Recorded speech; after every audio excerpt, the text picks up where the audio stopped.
Добрый день, друзья. Вот я и вернулся с дачи. Теперь некоторое время буду находиться в городе, потому что необходимо пройти очередной, 23-й, по-моему, уже сбился со счета. Да, по-моему, 23-й курс химиотерапии. Сегодня я, приехав с деревни, сразу сдал анализы. Сегодня же мне пришли уже результаты. Слава богу, все в порядке. Единственное, что меня сильно скажем, взволновало, это результат СОЭ. Я, честно говоря, не знаю, что это такое. То есть мне говорили, но я, честно говоря, подзабыл. Вот. Вместо там нормы от 1 до 15 у меня 42 показатель. Вот. Но я тут же позвонил знакомому онкологу, который меня успокоил. Говорит, для онкологического больного такие скачки по СОЭ это нормально. Такие скачки бывают либо у человека с такими тяжелыми хроническими заболеваниями, как онкология, либо у беременных женщин, либо еще там по каким-то критериям, которые говорят о гормональном сбое, срыве в организме. Поэтому цифры эти пляшут. Он уверен, что этот показатель СОЭ не станет поводом для того, чтобы меня не принять на эту химию, поэтому я так немножко успокоился. Все остальное вроде бы нормально, чуть-чуть там на 2 или на 3 десятые превышает норму глюкоза. Вот, хотя сладкого не ем практически совсем, меня это немножко беспокоит, но небольшое превышение это еще не страшно, говорят.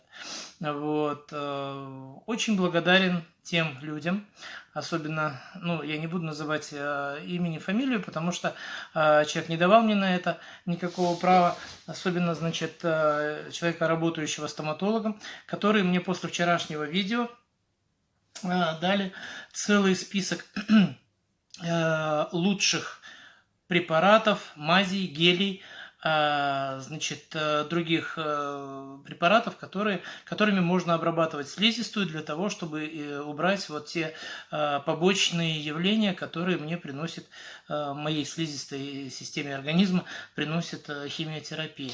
Я очень признателен каждому, кто мне написал совет, вот, особенно говорю, это стоматолог, вот, которая довольно подробно мне расписала курс лечения. Я обязательно воспользуюсь вашими рекомендациями и непременно потом расскажу, как оно подействовало. Вот. Что еще сказать?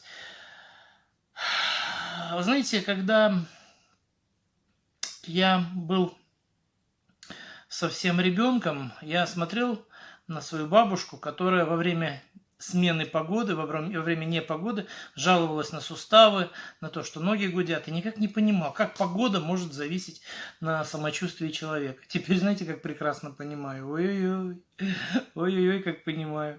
Сегодня льет дождь, и вы знаете, честно говоря, настроение от этого очень хорошее, но, видимо, давление атмосферное покачнулось довольно сильно после бешеной жары, стало вот так прохладно, дождик льет, не прекращаясь, и, знаете, ноги гудят, суставы ломит.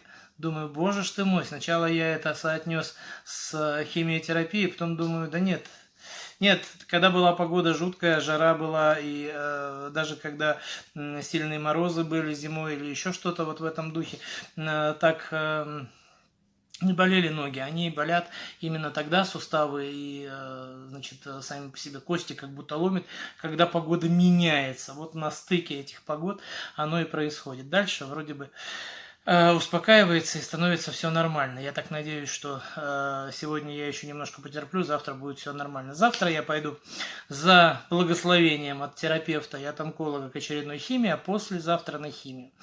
Вы знаете, кажется, у меня продвинулось дело по моей московской консультации. Люба сегодня звонила, она договорилась с доктором из клиники Блохина, с доктором, который меня готов принять 4 августа, поэтому я уже, наверное, буду брать билеты и с нетерпением жду этой встречи, потому что, надеюсь, она принесет мне какие-то рекомендации, несколько другие, отличающиеся от нынешнего протокола моего лечения, ну, и которые способны меня продвинуть в лечении еще дальше. Разумеется, обо всем этом расскажу дальше. Спасибо вам всем за внимание, всех обнимаю и до завтра.